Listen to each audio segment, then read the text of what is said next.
Trilhas da Libertação. Noite de angústia. O irmão Ernesto meneou a cabeça contristado. Agora, o Dr. Hermann era tomado por mistificador, como as criaturas veem apenas o que querem, o que lhes apraz e convém.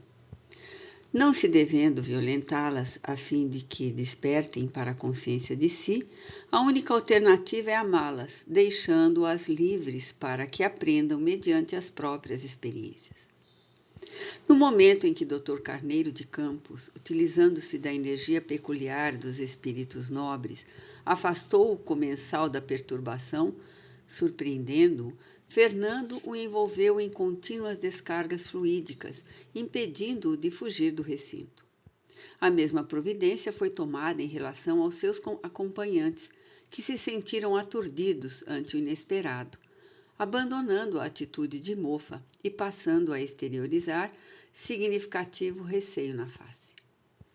Tratava-se de espíritos arregimentados entre as hordas de ociosos e vadios da erraticidade inferior, submetidos a imposições descaridosas dos emissários do soberano das trevas, que deles se utilizavam para tarefas de perturbação inconsequente, enquanto os adestravam para investiduras mais graves, de acordo com as características morais de cada qual.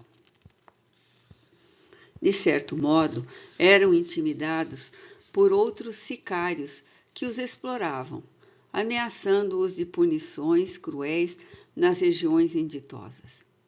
Periodicamente eram levados a acompanhar as disciplinas aplicadas naqueles que se negavam à submissão ou não logravam realizar as tarefas conforme lhes eram impostas. Vigorava entre eles o regime do terror, da bajulação, da insegurança. Ignorantes da realidade espiritual e destituídos de valores morais que não amealharam durante a reencarnação, vagavam na inutilidade, esfaimados de energias e enfermos, até serem arregimentados por aqueles que os submetiam e exploravam. Colhidos na própria armadilha, receavam os próximos acontecimentos que desconheciam. O fenômeno biológico da morte, ao libertar o espírito das amarras carnais, apenas transfere-o de uma para outra dimensão, preservando-lhe os valores, positivos ou não, com os quais se ouve no mundo.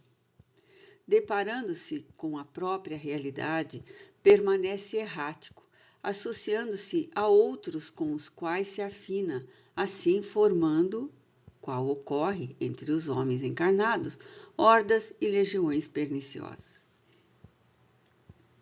Quando algum se dá conta da própria situação, caindo em si e se resolvendo pela mudança de comportamento, diligentes benfeitores que o assistem, sem que o saiba, acorrem em auxílio, recambiando-o para outro campo vibratório no qual se reeduca, reconsidera atitudes, reprograma o futuro.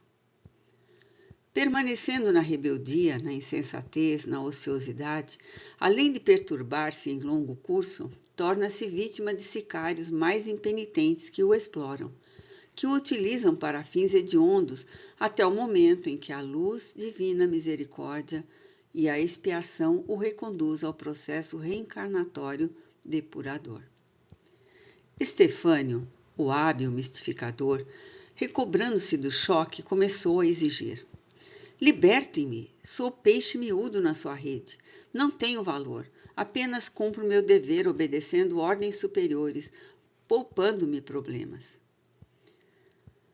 Muito calmo, Fernando esclareceu: bem o sabemos. Conhecemos pessoalmente a organização a que você pertence e temos interesse em contatar com os seus chefes, especialmente com o soberano. Ocorre, porém, que nos encontramos investidos de relevantes compromissos morais e não dispomos de tempo para malbaratá-los com irmãos iludidos, como você, que se atribuem direitos a que não fazem jus, estejam ou não a serviço de quem quer que seja.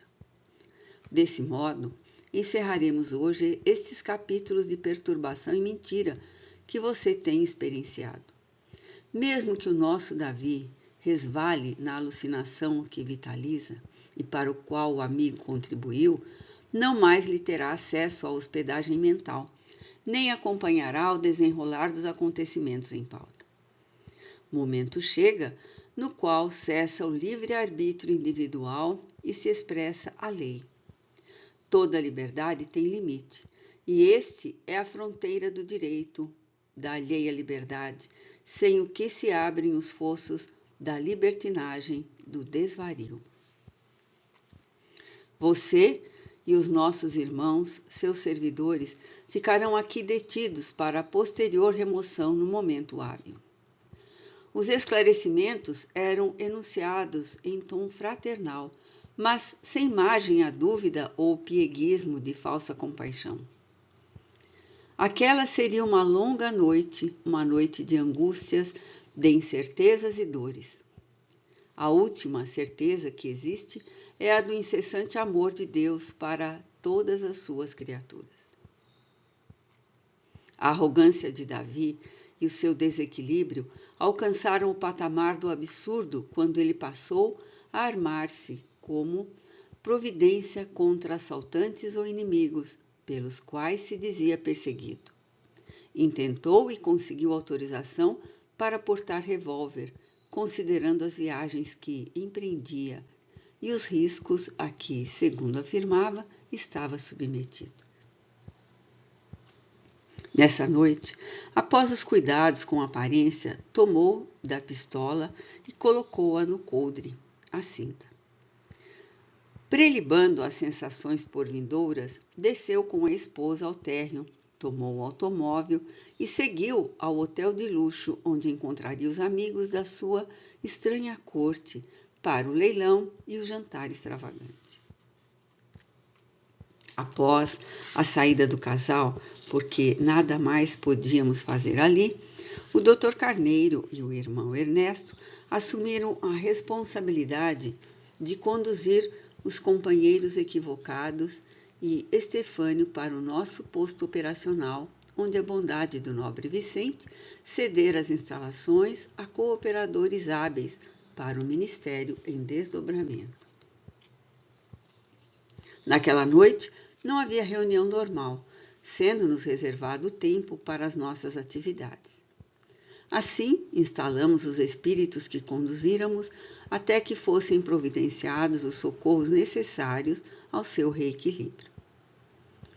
Alguns, temerosos de punições, crendo nos mensageiros mais poderosos e pertencentes a algum grupo adversário do soberano, prorromperam em pranto angustiante, suplicando piedade e ajuda.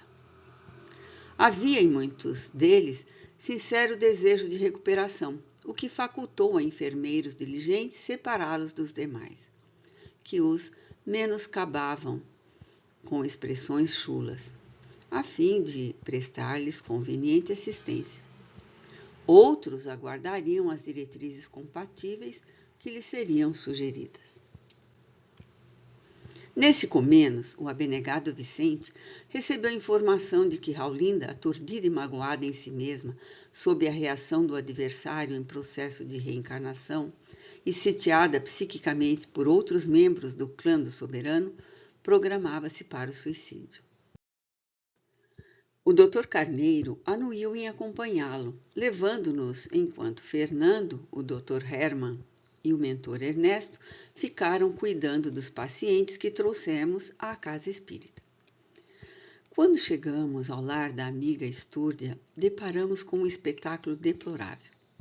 Tomada de pavor e revolta consigo mesma, encontrava-se cercada por espíritos perversos e zombeteiros que a crivavam de acusações cruéis, gerando um psiquismo pestífero venenoso.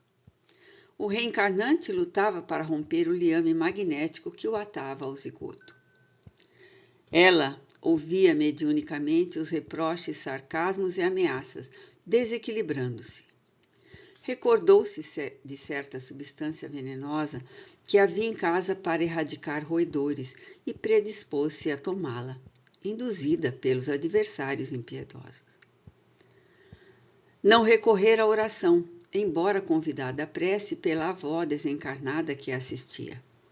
Nessa emergência, ante a ameaça do pior, a veneranda senhora recorrera ao dedicado Vicente.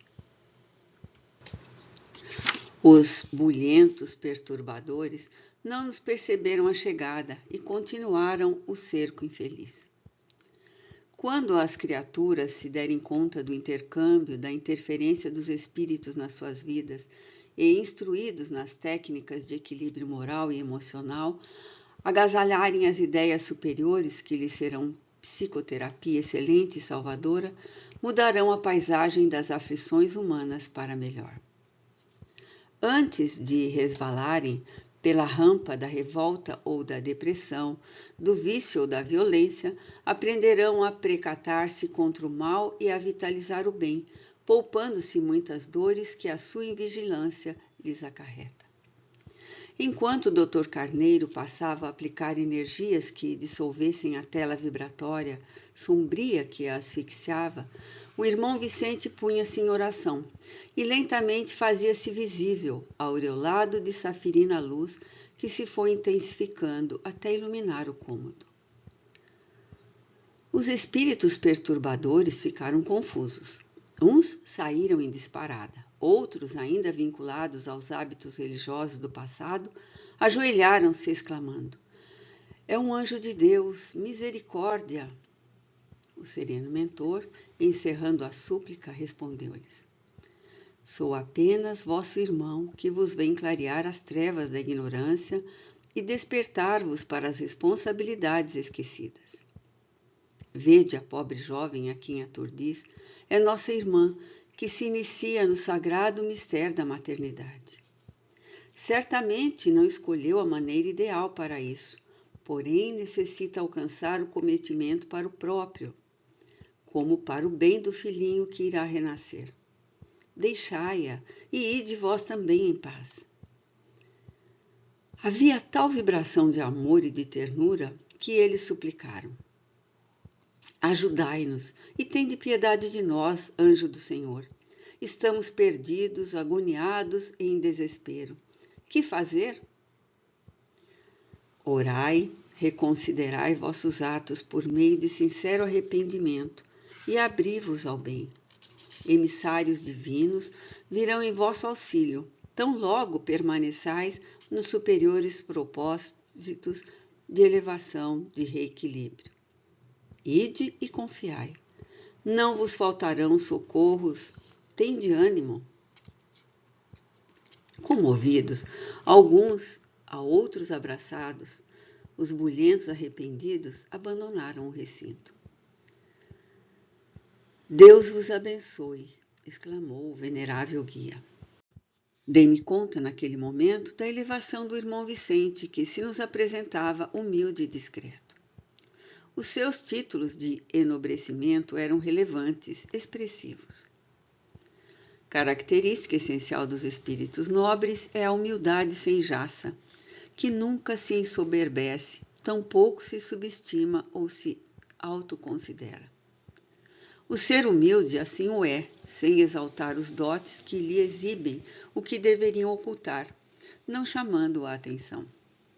As vigorosas energias do Dr. Carneiro de Campos, pouco a pouco romperam a estranha rede que apertava Raulinda e foi dissipada, desaparecendo. A jovem respirou algo aliviada e começou a reflexionar melhor. Deu-se conta do perigo que a cercava. Correu ao banheiro e derramou o conteúdo letal, libertando-se do crime ameaçador. Pranto espontâneo dominou-a sem desespero. O Dr. Carneiro dirigiu-se ao reencarnante em tom paternal e ademoestou com ternura, demonstrando-lhe a providencial oportunidade para a reparação dos débitos por parte da futura mãezinha e apaziguamento dos conflitos que o maceravam. Afinal, todo perseguidor é alguém em si mesmo molestado, infeliz, sem discernimento, envenenado pelo ódio sandeu, sem rumo nem diretriz. Nesse momento, Raulinda lembrou de O Evangelho segundo o Espiritismo de Allan Kardec e, depois de orar, abriu-o e o leu comovidamente.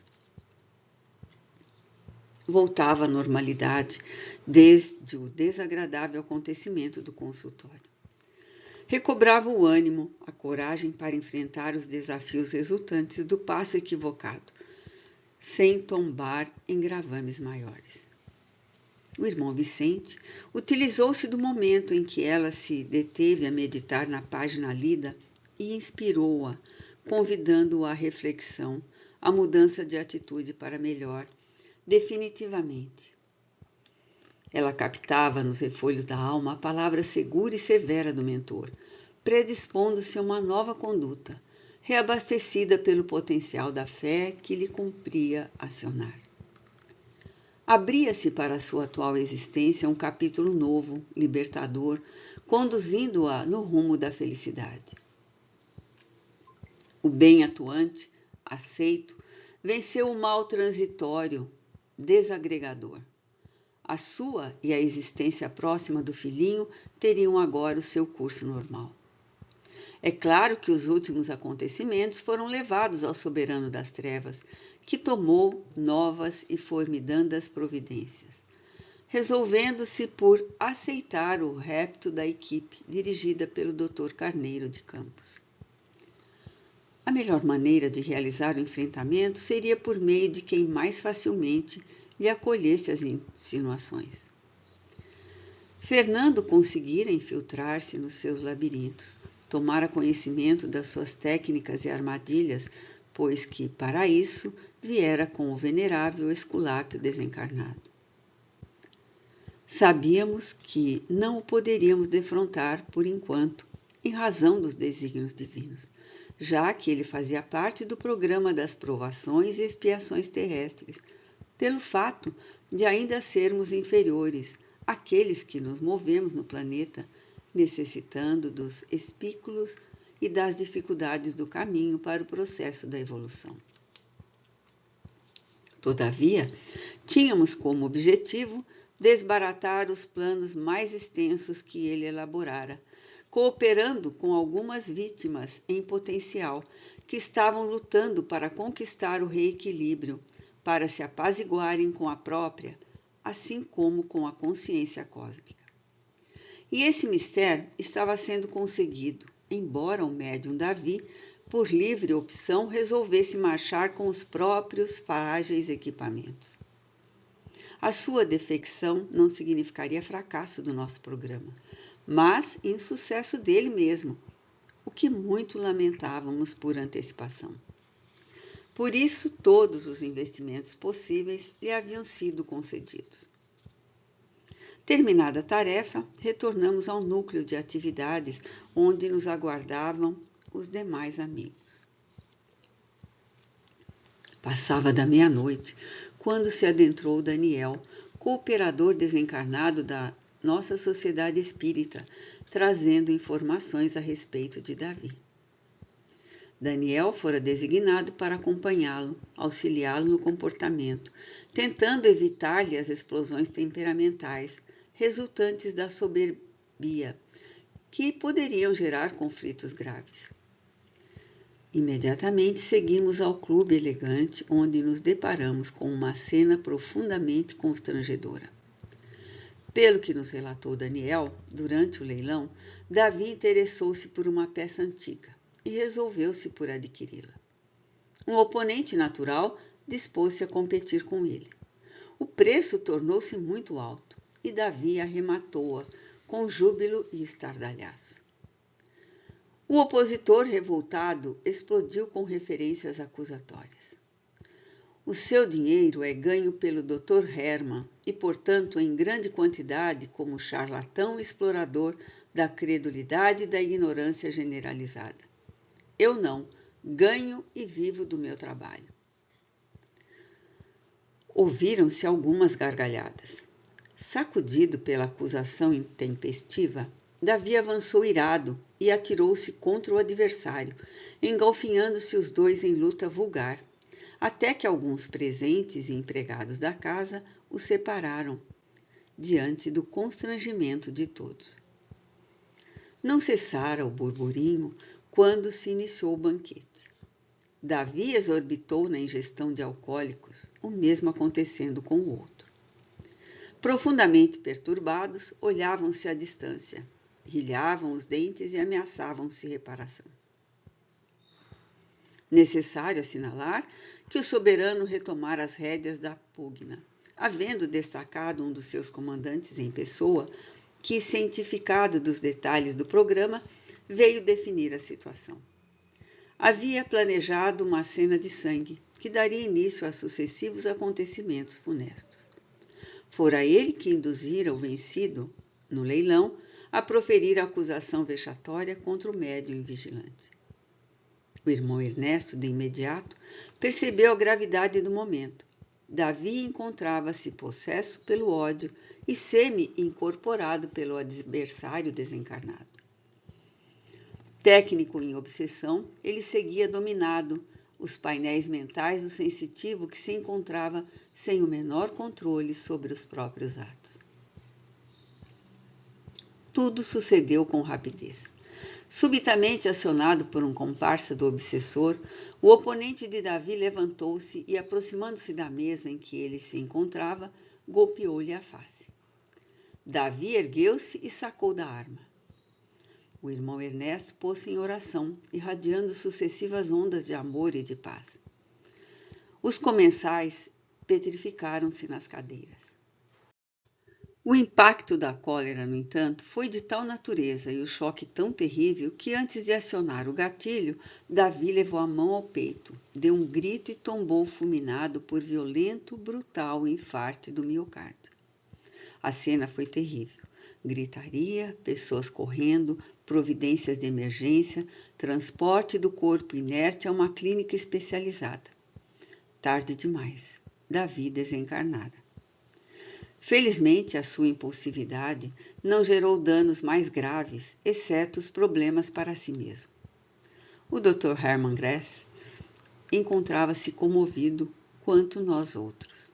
O irmão Ernesto e o Dr. Carneiro seguiram o corpo a fim de ministrarem assistência compatível ao recém-desencarnado. Encerrava-se de forma lamentável uma existência que poderia ter sido coroada de bênçãos, caso Davi houvesse trilhado outros caminhos aos quais fora conduzido várias vezes, mas que, renitente, não quis aceitar. Fernando e nós permanecemos no recinto, repleto de exaltados em considerações frívolas e apaixonadas, a maioria com acusações ao falecido. Fernando desejava, porém, atrair a atenção de Tuctamaca, que fora na terra aliado, depois adversário do atual soberano das trevas, agora o seu soldo, braço da divina justiça, conforme se considerava.